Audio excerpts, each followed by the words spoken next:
मोहम्मद यूनुस का ये विवादित बयान सुन किसी भी भारतीय का खून खौल उठेगा। ये अपने बाप की खोज पे निकला है मोहम्मद यूनुस। एक बाप ने इसको लात मार दी, वो बाप था अमेरिका। अमेरिका ने इसको लात मार दी, अमेरिका ने इसके फंड्स काट दिए। मोहम्मद यूनुस चीन के दौरे पर जाते हैं और ऐसा जहरीला बयान चीन में जाकर देते हैं जिससे पूरी दुनिया में चर्चा होने लगती है कि आखिर बांग्लादेश किस तरफ जा रहा है। मोहम्मद यूनुस अब वो चीन में गए, वहां पर उसने कुछ बातचीत की, मगर उसको मिला कुछ नहीं। चीन से कोई भी वादे नहीं, क्योंकि चीन को पता है कि मोहम्मद यूनुस का कोई लीगल स्टैंडिंग नहीं है। असल में बांग्लादेश भारत से घिरा हुआ है। भारत की मदद से बांग्लादेश अस्तित्व में आया, लेकिन पिछले कुछ वक्त से भारत विरोधी तत्वों ने भारत बांग्लादेश के रिश्तों को बुरी तरह से प्रभावित किया है। असम के मुख्यमंत्री हेमंत बिस्वा शर्मा जी का यह कहना है कि देखिए, ये जो पूरी हेकड़ी है ना बांग्लादेश की, ये सब इसलिए हो रही है, ये मोहम्मद यूनुस इसलिए बकवास कर रहा है क्योंकि उसको लगता है कि भारत चिकन नेक में स्ट्रेटेजिकली कॉम्प्रोमाइज्ड है। वो भी एक बहुत बड़ी खबर है, और वो खबर ये है कि बांग्लादेश की हमने कई बार बात की। बांग्लादेश जो हैं, बांग्लादेश के मोहम्मद यूनुस, उन्होंने रिक्वेस्ट की है नरेंद्र मोदी से मिलने की, और बिहाइंड द कर्टन्स ये बातें चल रही हैं। लेकिन फिर इंडिया ने इस पर इनकार कर दिया, क्योंकि इंडिया की तरफ से कोई ऐसा हमें जेस्चर नज़र नहीं आया कि इसके ऊपर यस किया जाए। और भारत के प्राइम मिनिस्टर के साथ मोहम्मद यूनुस की मुलाकात नहीं हुई, और जब एक झटका उधर से मिल गया और ना हो गई, तो फिर वो गए हैं चाइना की तरफ।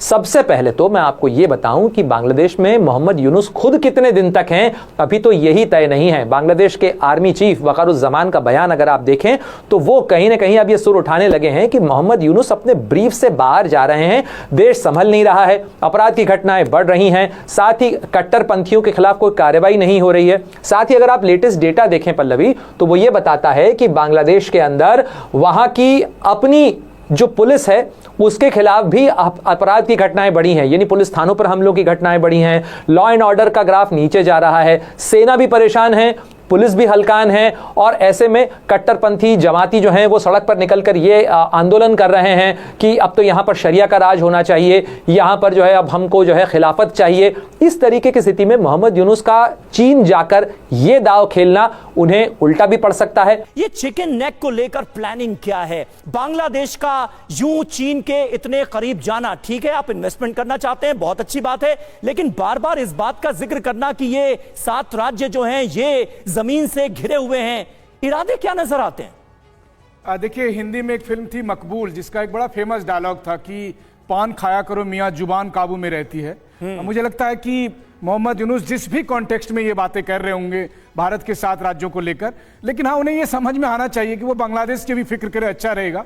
भारत के 7 राज्यों की चिंता ना कर। प्रद्युत किशोर मानिक के देव वर्मा ये त्रिपुरा के राजा हैं।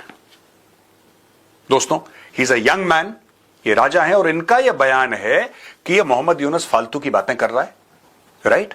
और फिर वो कहते हैं कि जो चिटागोंग हिल ट्रैक्स है, which is the southern part of Bangladesh and it actually touches Myanmar, he is saying कि यार ये जो लोग हैं वहां पे, they never wanted to be part of Bangladesh, they never wanted to be part of Pakistan. जब वो ईस्ट पाकिस्तान था, वो तो अपने आप को हिंदुस्तानी कहते हैं। और एंड में जो राजा हैं त्रिपुरा के, उनका यह कहना है कि आप सिर्फ आदेश कीजिए, गिव द ऑर्डर्स, बाकी हम संभाल लेंगे। दोस्तों, इसका मतलब उस राजा की इतनी इज्जत है कि चिटागोंग हिल ट्रैक्ट वाले लोग, चाहे वो बांग्लादेश के सिटीजन हों, औपचारिक तौर पे वो इस राजा को अपना राजा मानते हैं, या उस लेवल से देखते हैं, उस इज्जत से इसको देखते हैं। वो कह रहा आप आदेश दीजिए। मुझे लगता है उन्होंने कहा है गवर्नमेंट ऑफ इंडिया को, you give us the orders कि करना क्या, बाकी हम कर देंगे, आप फिक्र मत करो। दोस्तों, मैंने 2 बड़े लोगों का बयान आपको समझा दिया। एक Hemant Biswa Sharma, the chief minister of Assam and also the titular king of Tripura. दोस्तों, बात क्या है मैं आपको बताता हूं। ये जो बांग्लादेश है, ये बार बार ऐसा क्यों कह रहा है, इसका कारण क्या है? इसके 2 कारण है। एक कारण तो मैंने आपको समझाया, कारण मैंने आपको यह समझाया था कल कि ये अपने बाप की खोज पे निकला है मोहम्मद यूनुस। एक बाप ने इसको लात मार दी, वो बाप था अमेरिका। अमेरिका ने इसको लात मार दी, अमेरिका ने इसके फंड्स काट दिए। फंड्स क्या काट दिया? डोनाल्ड ट्रंप इससे फोन पे बात करने को राजी नहीं है, मिलना बहुत दूर की बात है। और जो एम्बेसडर है, बांग्लादेश का एम्बेसडर है दोस्तों, जो वॉशिंगटन डीसी में बैठा है, कोशिश कर रहा है किसी तरीके से, मीटिंग नहीं तो कम से कम भाई फोन कॉल हो जाए। वो बंदा जो एक जमाने में हिलरी क्लिंटन और बिल क्लिंटन के साथ बैठ के टेबल पर खाना खाता था, जो व्हाइट हाउस के अंदर ऐसे घुसता था जैसे व्हाइट हाउस का स्टाफ हो, वो बंदा जो गले में हाथ डाल के या गले मिलके जो बाइडेन से मिलता था, आज की तारीख में व्हाइट हाउस कहता है कौन है मोहम्मद यूनुस? बताओ। हम किसी मोहम्मद यूनुस को नहीं जानते, भागो से। अब ये छटपट आ रहा है।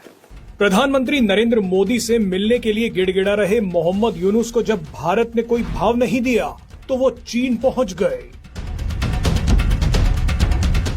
चीन पहुंचने के बाद मोहम्मद यूनुस ने वही किया जिसकी उम्मीद उनसे थी। मोहम्मद यूनुस भारत को गाली दे रहे थे, भारत को बर्बाद करने का प्लान चीन को समझा रहे थे, मगर उसके बाद मोहम्मद यूनुस को तगड़ा करंट लगा। चीन में धक्के खाने गए मोहम्मद यूनुस का एक बयान सोशल मीडिया पर वायरल हो रहा है। इस बयान में मोहम्मद यूनुस भारत का नाम लेकर चीन को ये समझा रहे हैं कि बांग्लादेश में निवेश करने का क्या फायदा होगा। यूनुस ने कहा कि भारत के 7 राज्य हैं। ये 7 राज्य उत्तर पूर्व यानी नॉर्थ ईस्ट में हैं, जिन्हें 7 सिस्टर्स कहा जाता है। यूनुस ने कहा कि भारत के ये 7 राज्य लैंड लॉक्ड हैं, उनके पास समुद्र तक पहुंचने का कोई रास्ता नहीं है, लेकिन बांग्लादेश समंदर का राजा है। यूनुस चीन को समझा रहे हैं कि बांग्लादेश में निवेश करने का बहुत फायदा मिल सकता है, चीन की इकोनॉमी का विस्तार हो सकता है।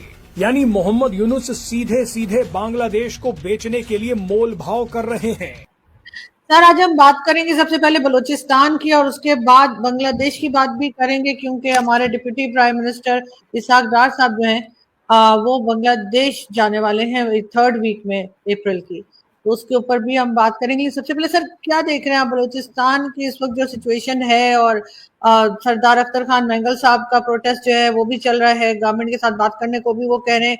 कुछ आपको लगता है कि गवर्नमेंट और एस्टैब्लिशमेंट या एजेंसीज या फौज जो भी कह लें, ये लोग कोई बात को संभाल पाएंगे?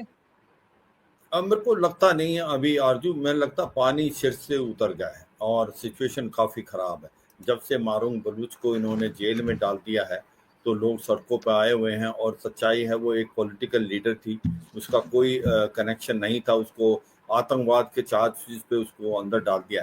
देखो सच्चाई ये है कि बलूचिस्तान की हालात बहुत ज़्यादा ख़राब है और पाकिस्तान ने इसका ध्यान दिया नहीं। पता है कि 1948 में बलूचिस्तान को पाकिस्तान ने ज़बरदस्ती अपने कब्जे में किया, और उसके बाद बलूचिस्तान एक सबसे बड़ा प्रोविंस है पाकिस्तान का, रिच है, सबसे ज़्यादा रिसोर्सेज में जिंक है, कॉपर है, कोबाल्ट है, गैस है, ऑयल है, मगर ये भी सच्चाई है कि वो सबसे पूरेस्ट है।